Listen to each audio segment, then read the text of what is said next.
What's going on, guys? You're tuning into the third episode of the brand new Crimea River Walk Spurs Cry me a podcast, river. where we give out our passionate, unfiltered takes on this Spurs team. I'm your host, as always, Maddie from Spurs Fan Blog, and with me, as always, is Jerome Ramos from Spurs Network on Instagram. Jerome, what's going on, my guy? Much better night for me, man. I loved seeing the game today. So Yeah, it was. I mean, it's hard to complain about that win. Very, very veteran dominated and veteran led. For those who are listening on the podcast, we are talking about, of course, the Portland Trailblazers game.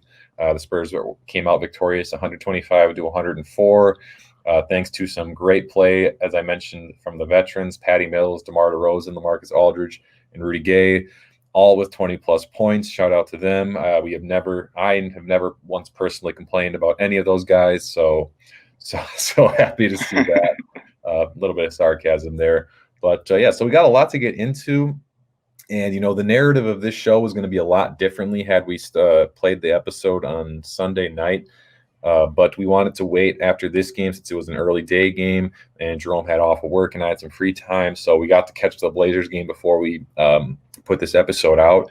And so right now, the Spurs find themselves in a pretty good position. They're 8-6, fifth in the Western Conference, which I don't think any of us saw coming really from this early, at least to be in this position early on. But they're here. They're playing well overall. I mean, through the first 14 games, but it's been a roller coaster. They beat the Clippers and Lakers on the road in some tremendous wins, and then they go and split against the last place Minnesota Timberwolves. The second game without their best player, Karl Anthony Towns. I know we didn't have our best player, DeMar DeRozan, but I feel like we still definitely should have won that game. And then we go on the road and beat a decent Oklahoma City Thunder team who's very scrappy and has some very solid veterans. And then we come back home and lose to the completely depleted Houston Rockets team in a game that I have no idea.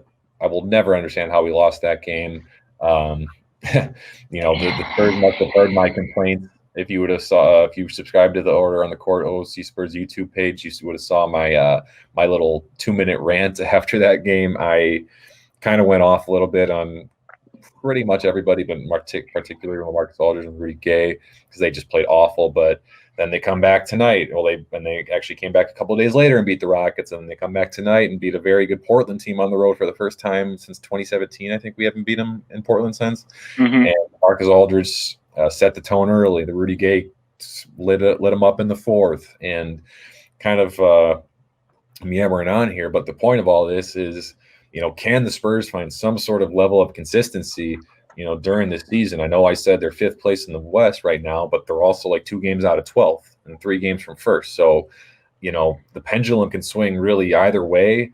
And, within a couple of days, the Spurs can find themselves out of the playoff. They can find themselves, hosting a playoff series for, the first time since 2017. So, I mean, in your opinion, man, I mean, do you think the Spurs can find some sort of level of consistency, or do you think the inconsistency bug is going to continue to plague them?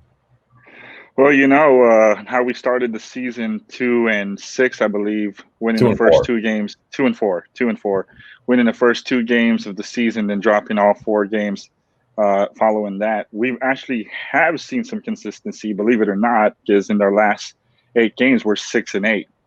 With 2 losses, again, being the 2 ugly losses, one to the Timberwolves and the other to the depleted Rockets. And I think that just comes down to the immaturity of this team playing against 2 very depleted teams. I think they were playing down to their competition. That's kind of something that we saw last season. However, this season, a little more evident now. Because you expect them to win those games. Last season, we expected them, but we also knew that they could lose to teams like that. But this season, you expect them to roll a team that literally had no one on it. Mm-hmm.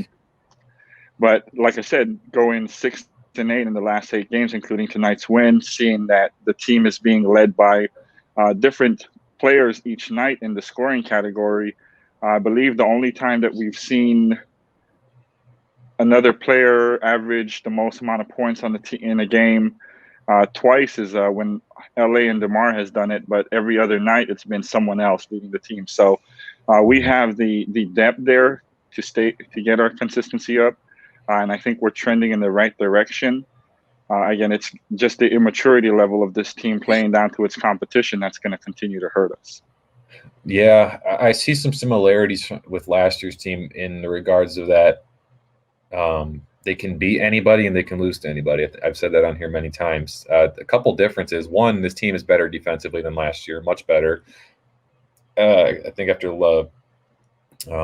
Sundays, or excuse me, after Saturdays, when they found themselves in 10th in the NBA in defensive efficiency, somewhere they didn't even scratch that ceiling last year, and I think that probably only improved today.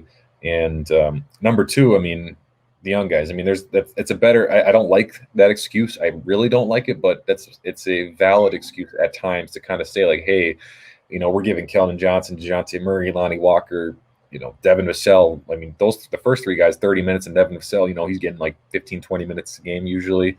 I mean, it's fair to point out, like, hey, like these guys are still learning kind of to win together, and most importantly, they're learning how to close out games. So, you can excuse some mental lapses here and there, but with last year's squad that was dominated with veteran minutes, that were constantly playing down to their competition, I mean, that excuse wasn't there. So, there are some bright spots, despite kind of being inconsistent.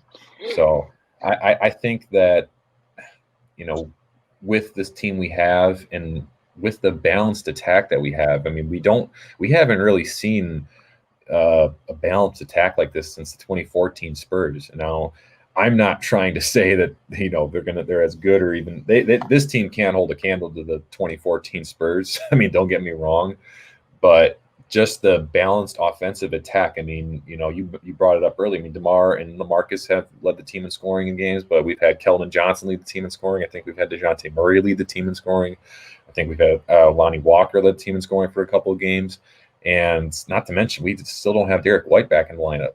So the potential's there. The ceiling is pretty high. I mean, whether or not that's, maybe I think 4 or 5 in the West, maybe.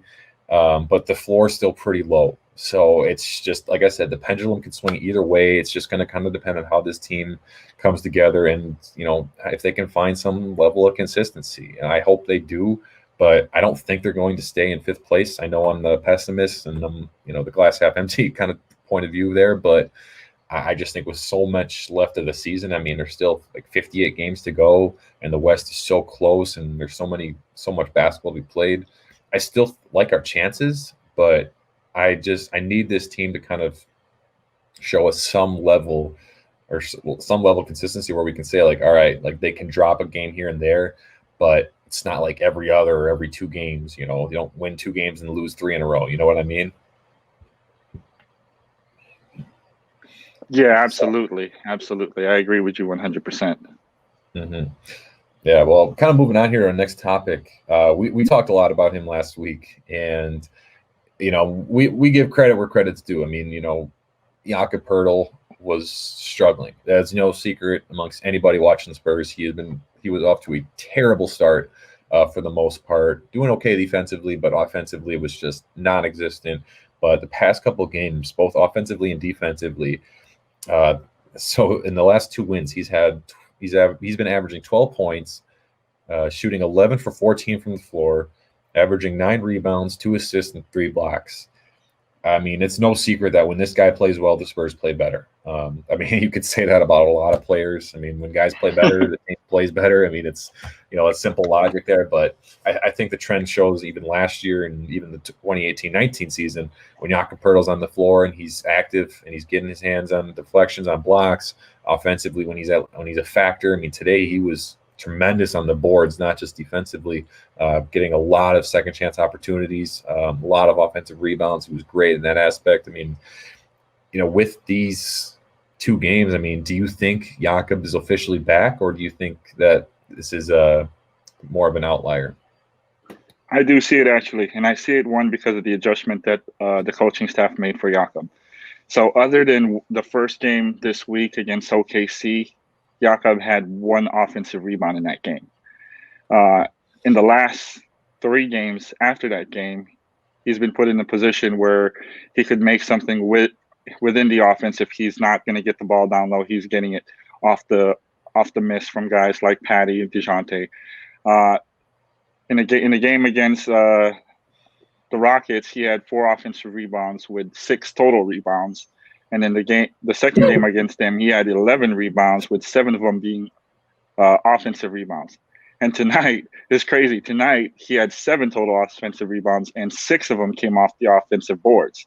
So I think that was an adjustment made by the coaching staff and say, hey, okay, we know you're not going to get us any points in the paint on these pick and rolls, but let's get you in the paint where you can help us grab rebounds and keep possessions alive for us. And we saw that tonight, and again in the game against the Rockets, where he had very meaningful minutes down the stretch. And I believe in the last 2 games, Jakob finished the games in the fourth quarter, just based on his energy. And Pop went on to say that he was the player of the game in Houston for us. He was the junkyard dog, and that's essentially what his role is going to be moving forward. And I think that's a good indicator that the coaching staff saw that he was struggling and put him in a position to be more effective, crashing the boards, getting us second chance opportunities, which I didn't look at the stats, but I'm sure it led to a lot of more second chance points for us.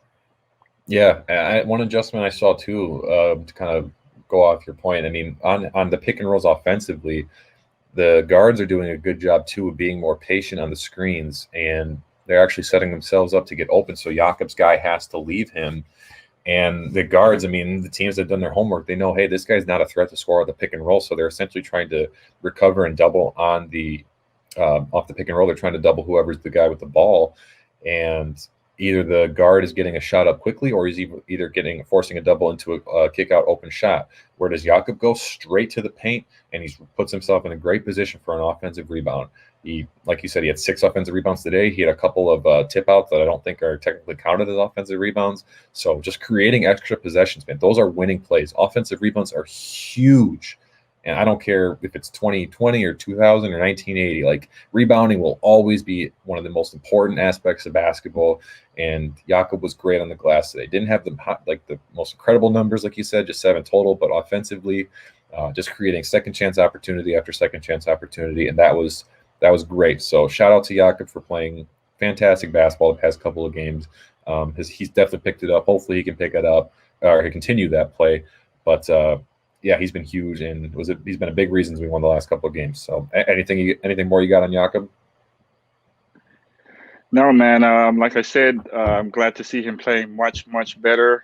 And I like the fact that we're rolling with Jakob in the fourth quarter in the game. Because he doesn't demand the ball on offense for us in the fourth quarter, like LA does when he's in the game. The offense just seems so much more free-flowing, and that's another effect that Jakob has for us, not just on the offensive rebound side, but on the offense, since he doesn't need the ball in his hands to be effective down there. He's doing a lot for our motion offense, and I see when he's in the game, he's speeding it up for us. So I'm glad he's back. Here's to hoping he continues the strong play.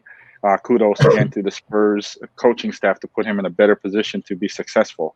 Oh, and hey, I think he's made like his last 3 or 4 free throw attempts, so that's a bonus.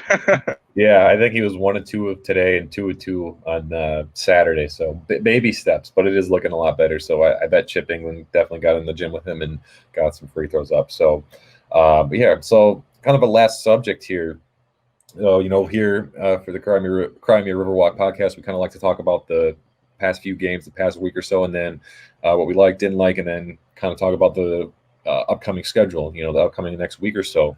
And next 3 games, Golden State Warriors at Golden State. But honestly, I don't know what to think. I mean, we're 6-2 on the road and 1-4 at home or something like that. I don't have it off the top of my head, but playing tremendous ball on the road and terrible at home. So, I mean, I hesitate to even, mention where they're playing because I just don't know what's going to happen. But at Golden State on Wednesday, followed by the Mavericks at home on Friday, which, by the way, we will be having an OOC watch party for.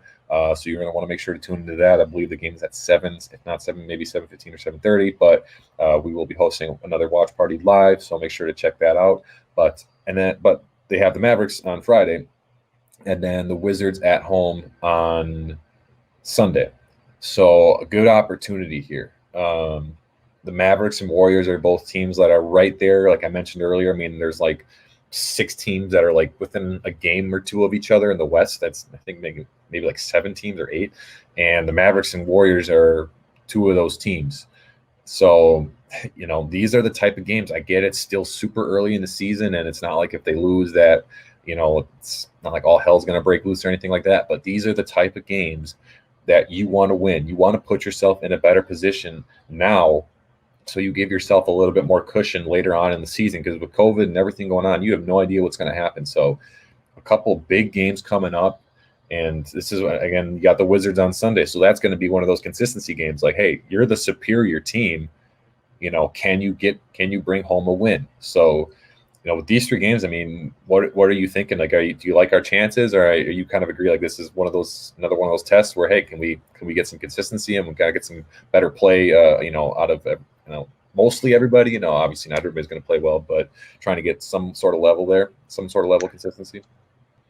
Yeah, I mean, I see them dropping one of those games, and potentially the game that I see them dropping is going to be the one against the Mavs at home. Unfortunately, we're just going to be a terrible home team until we get the fans in there. For whatever reason, we just suck at home. There's no easier way of putting it, man. Yeah. But again, with tonight's win, we started the week off pretty well. I do see them going into Golden State, playing them tough and coming down the stretch of winning that game. And then against the Wizards, that one, is going to be tough for me. Like you said, it's one of those let-up games again. It's another game at home. But which Spurs are we going to see? Because I've been dubbing this Spurs team the bipolar Spurs when it comes to under 500 teams and teams they should be beating. But if tonight's game is an indicator of anything that's to come, I've seen them playing the 3 toughest teams on the schedule tough, and then winning 3-1 for the week, including 2-1. I was counting tonight's game. Okay. Yeah. But yeah, so winning tonight, winning tomorrow, dropping one in Dallas, and then essentially losing.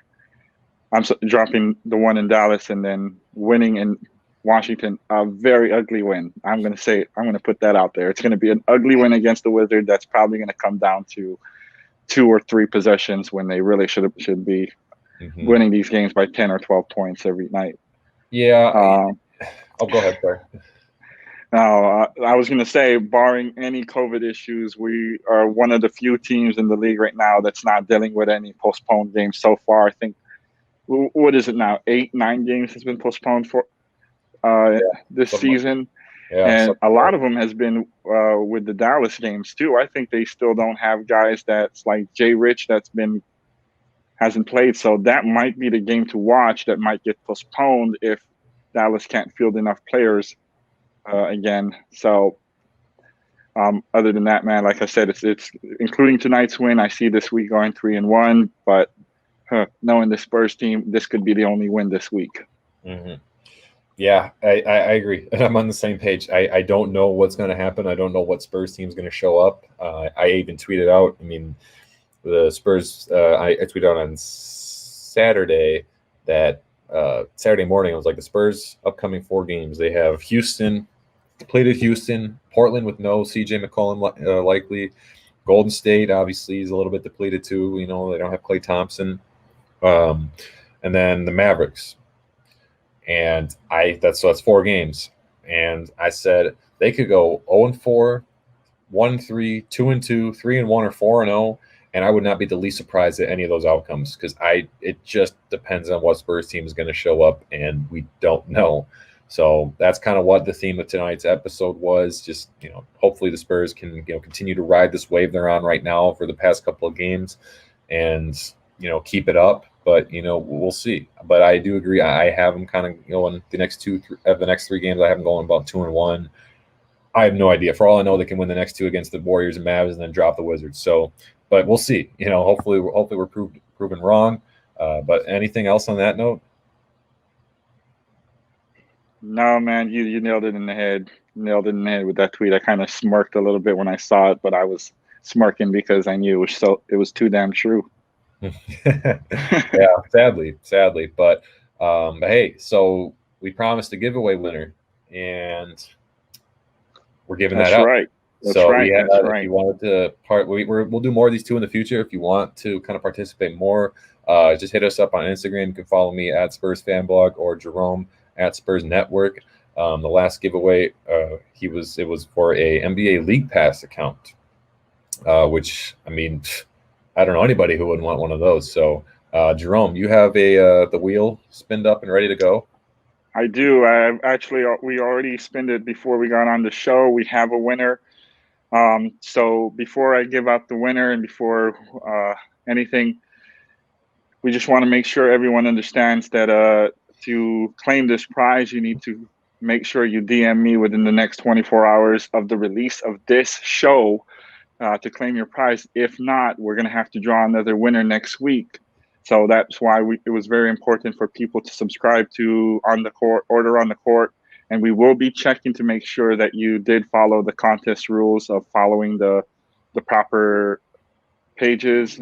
Obviously, you need to be following me at Spurs Network. You also need to be following Maddie's page at Spurs Fan Blog, SAS Spurs Talk, Spurs Film Room, and at Spurs Clan. We will be verifying that you are following those people. But without further ado, our winner is Riley Ruth. Riley Sutherland? Riley Sutherland. Instagram's r.s.2.1.